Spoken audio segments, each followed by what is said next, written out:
Hi guys, and welcome to another unboxing video with Thomas. I'm still drinking my Christmas present, so today I shall be enjoying a Maximus Box 7. Cheers guys.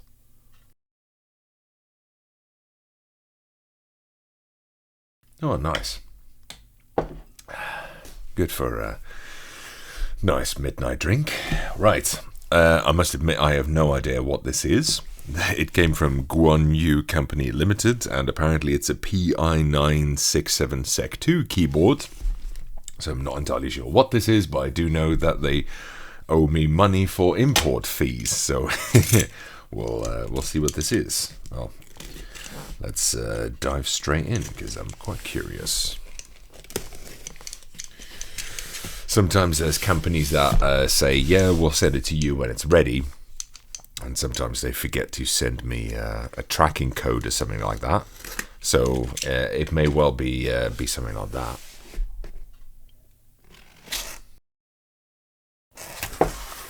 So that's why I don't always... Oh, nice. Well, you already know because you saw the title of this video, but it's finally here. Nice. It is the 8BitDo Retro 108 mechanical keyboard. I've been waiting for this for a while. So, let me get rid of this. So, 8BitDo make a whole slew of keyboards that I really like. I think they're super beautiful and they all sound amazing. But one of my gripes with them has always been that they make them in 10 keyless, in TKL format, which is just a bit too small for me. But now they made a full-size one. They only do them, so far I think, at least in NES and the Famicom version. And I've already covered the NES version. So this time I wanted the Famicom, but I think they're also going to be releasing full-size versions of the other keyboards in time, of course. So let's dig into this. So this is my first exposure to the Famicom version, and if it looks like the picture on the box, then I'm in for a treat. There we go. Let's unwrap this little piggy. There you go. Come on, son. Go. Wow. So one of the cool things I think about their stuff is that they use quite radically different keycap sets for each of their keyboards, and this one, from what I can see through the plastic, looks pretty good already. So it comes with a couple of stickers on them. I think I've seen these stickers before. They have stickers like this for their other keyboards as well, just excuse me, slightly different colors and whatnot. And a fast setup guide. It's mainly for the double buttons, and another manual. I must have so many of these fucking 8BitDo manuals by now. QA card, get rid of that, and the Famicom version of their 2-button macro pad thing. This one looks much darker than the NES one. Oh yeah. That's pretty cool. I've already done, I think it was 2 reviews or something like that of 8BitDo keyboards. I really like their stuff. They just make excellent stuff. I just really like it. It's all beautiful. It sounds amazing. It's really good quality for the price. Right, I mean, I don't want to start reviewing this thing right now, but so far they're one of my favorite modern manufacturers, so I always get quite giddy when I get their stuff in. Simple USB cable, it's fine. Some sort of blocker here, maybe another expansion module goes there. See, hot swappable 108 keys. 108 keys. Oh, it's got a couple of extras. Okay. PBT keycaps. Okay, so this is a PBT version. Mechanical switches, programmable keys, blah, blah, blah. Sometimes I think one of the keyboards that I reviewed previously had double shots instead of PBT. I'm not exactly sure which one that was. I could be wrong as well, but like I said, they tune their keycaps a little bit for product at hand. Oh yes, let's have a look at this. Oh man, oh, it looks so much nicer in person. So, let me show you that. That looks so cool. Look at that.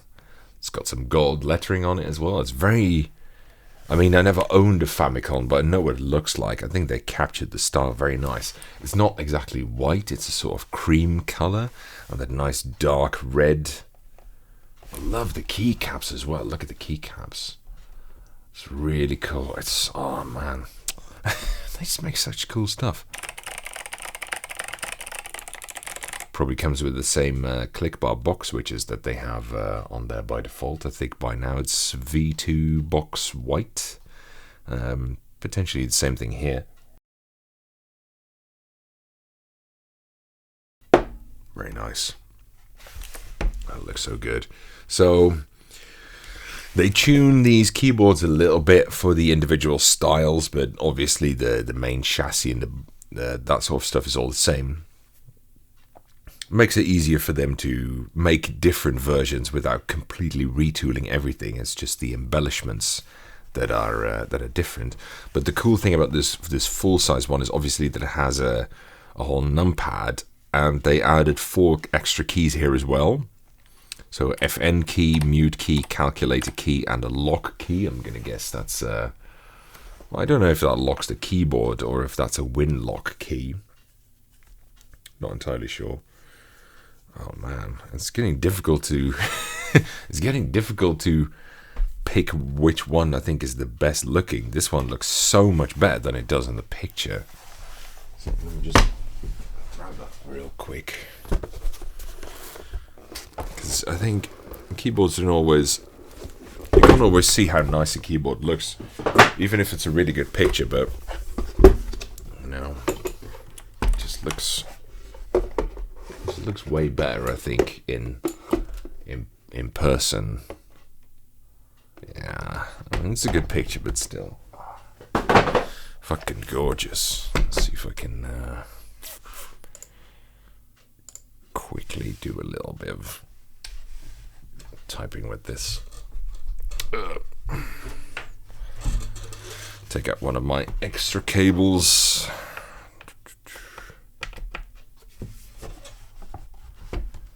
Probably going to make a Windows noise soon. Or not.